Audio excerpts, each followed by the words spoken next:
Hello, good evening, नमस्कार। First current affairs के आज यह सेकंड सीरीज है जिसमें दो थीम हम डिस्कस करेंगे। पहला है फिलिस्तीन एक स्टेट और दूसरा है वेस्ट नाइल फीवर। फिलिस्तीन अभी इजराइल फिलिस्तीन का जो वार के कारण यह फिलिस्तीन एक राष्ट्र है या नहीं है, या राष्ट्र होने का क्या क्या कंडीशन है, ये कंडीशन को फुलफिल करता है या नहीं है, इंडिया का क्या स्टैंड है, ये सारी चीज़ अभी डिस्कस करेंगे। इसके अलावा वेस्ट नाइल फीवर के बारे में डिस्कस करेंगे। सबसे पहले यह कहाँ हुआ, अभी इंडिया में कहाँ है, कहाँ यह वेस्ट नाइल फीवर देखा गया है, क्या सिम्टोम है, क्या इसका मेडिकेशन है, ये सारी चीज़ अभी हम डिस्कस करेंगे जो आपके 70th बीपीएससी यानी 70वां बीपीएससी जो पीटी का एग्जामिनेशन दिसंबर में होने वाला है, बहुत इंपॉर्टेंट है। चलिए शुरू करते हैं। स्टेट ऑफ फिलिस्तीन, फिलिस्तीन एक राज्य के रूप में अभी हाल ही में नॉर्वे, आयरलैंड और स्पेन, ये तीनों ने रिकॉग्नाइज किया है यानी मान्यता दे दिया है कि फिलिस्तीन एक स्टेट है, एक राज्य है। क्लियर? कब? 28 मई 2024 को। और यह तीन जो स्टेट है या तीन जो राष्ट्र है, यह वेस्टर्न यूरोपियन कंट्री है यानी पश्चिमी यूरोपियन देश है। और पहली बार यह पश्चिमी यूरोपीय देश ने यह फिलिस्तीन को एक राष्ट्र के रूप में मान्यता दिया है। क्लियर? कब? 28 मई 2024 को। अब सवाल उठता है कि फिलिस्तीन एक स्टेट या अगर कोई कंट्री को एक राष्ट्र के रूप में अगर दर्जा दिया जाता है, उसका क्या क्या कंडीशन होता है। देखिए, ये रहा इजराइल फिलिस्तीन। देखिए, यानी किसी भी कंट्री को एक राष्ट्र के रूप में, एक राज्य के रूप में दर्जा देने के लिए एक कन्वेंशन है जिसका नाम Montevideo convention on right and duty of state, यानी राज्यों के अधिकारों और कर्तव्यों पर मॉन्टेविडियो कन्वेंशन 1933 के अनुसार 4 कंडीशन जो है उसके आइडेंटिफाई पहचान किए गए हैं। जिस मीन्स 4 कंडीशन शर्त अगर कोई स्टेट, कोई अगर कंट्री पूरा करता है तो वह एक स्टेट, एक राष्ट्र बन सकता है। पहला क्या है?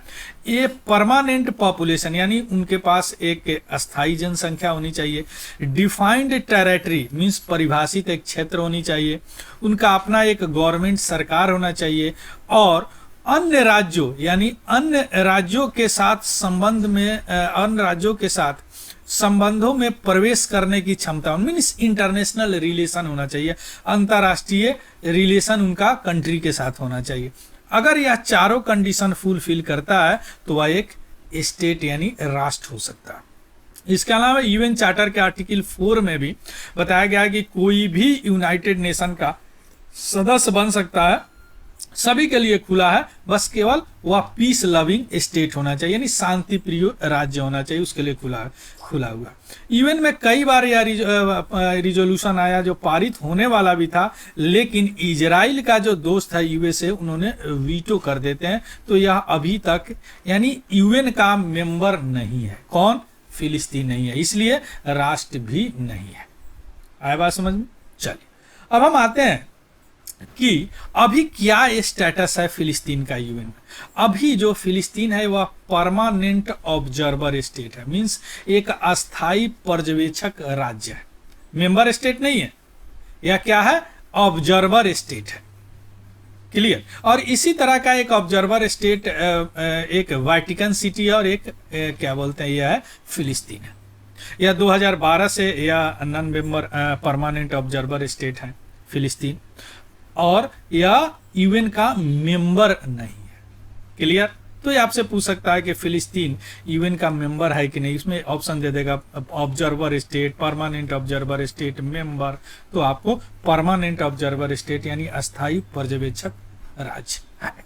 क्लियर? चलिए, अब हम आते हैं कि कौन कौन से देश हैं जो फिलिस्तीन को एक राष्ट्र के रूप में मान्यता दे चुके हैं। देखिए, नॉर्वे, आयरलैंड और स्पेन से पहले 143 देश हैं, जो 143 देश जो 193 मेंबर है यूएन का, उसमें से 143 देश जो फिलिस्तीन को एक राज्य का दर्जा, राष्ट्र का दर्जा दे चुके हैं, जिसमें से बहुत सारे मोस्टली कंट्री जो एशिया के हैं, अफ्रीका के हैं और साउथ अमेरिका के हैं, या वेस्टर्न यूरोपियन, या 3 कंट्री पहली बार दिया है। इंडिया जो है इसको राष्ट्र का दर्जा 1988 से ही दे चुका है, ये भी पूछ सकता है। क्लियर। तो याद रखिएगा कि भारत ने 1988 में ही मान्यता प्रदान कर दी है किसका, फिलिस्तीन को एक राष्ट्र के रूप में। क्लियर।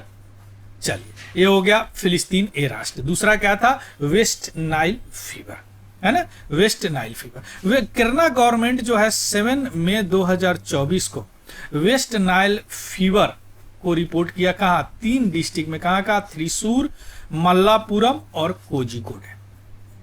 कहा का, त्रिशूर, मल्लापुरम और कोझिकोड ना वेस्ट नाइल बुखार के मामले सामने आए, रिपोर्ट किया गया। और वर्ल्ड हेल्थ ऑर्गेनाइजेशन के अनुसार वेस्ट नाइल जो वायरस है जिसके कारण यह फीवर होता है, यह घातक, इससे न्यूरोलॉजिकल डिजीज हो सकता है ह्यूमन बीइंग, यानी न्यूरॉन यानी ब्रेन का डिजीज हो सकता है वेस्ट नाइल फीवर से। यही पूछ सकता है, वेस्ट नाइल फीवर से क्या न्यूरोलॉजिकल डिजीज हो सकता है, तो आपका आंसर होना चाहिए हाँ हो सकता है। Clear, West Nile fever. अब वेस्ट नाइल फीवर है क्या, या किसके कारण होता है, वायरस के कारण होता है। तो वेस्ट नाइल वायरस है क्या, जिसको शॉर्ट में बोलते हैं WNV, या वेक्टर बॉर्न वायरस है। वेक्टर बॉर्न याद रखिएगा, वेक्टर बॉर्न वेक्टर जनित बोलते हैं कि मान लीजिए कि इस वायरस का रिपोजिटरी इसमें पाया जाता है एक दूसरे में, यहाँ कोई है जो इन्फेक्टेड हुआ, तो इससे वायरस लाने के लिए एक तीसरा कोई है, इसको बोलते हैं वेक्टर। आया बात समझ में, यानी इसके पास भी वायरस नहीं है, तो इसके पास वायरस कहां से आया, इसने इससे लिया और इसको दे दिया, that is called vector.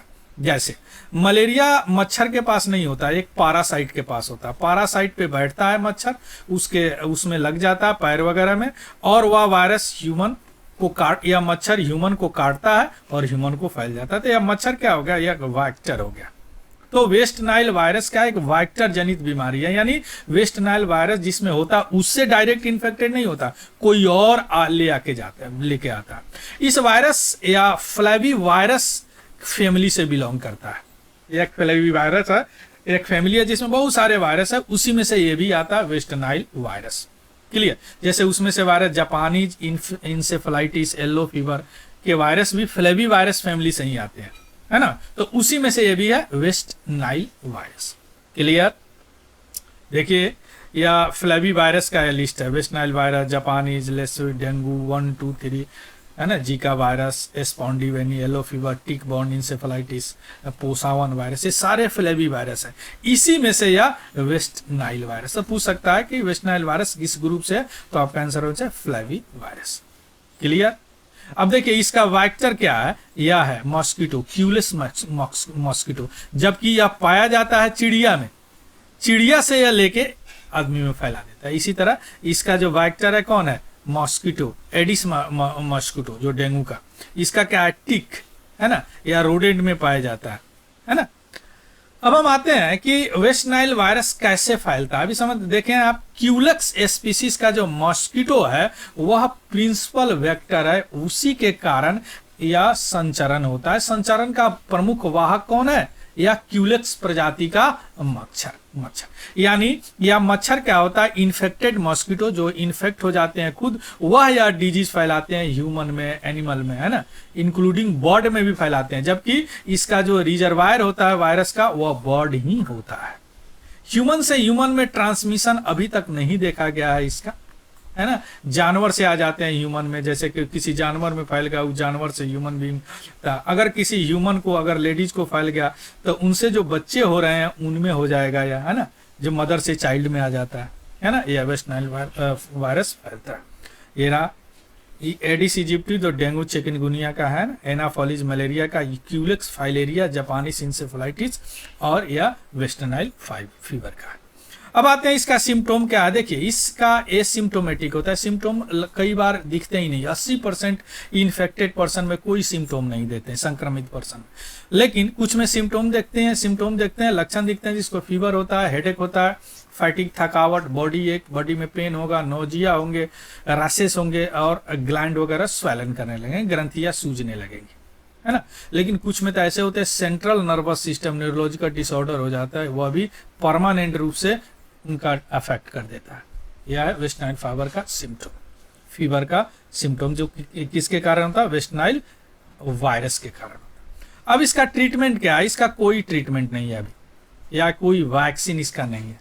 Only supportive treatment दिया जाता है न्यूरो इन्वेसिव WNA पेशेंट के, यानी जो न्यूरॉन वगैरह जिनका इन्फेक्ट होने लगता है उनके लिए कोई सपोर्टिव ट्रीटमेंट दिया जाता है, यानी सहायक उपचार दिया जाता है।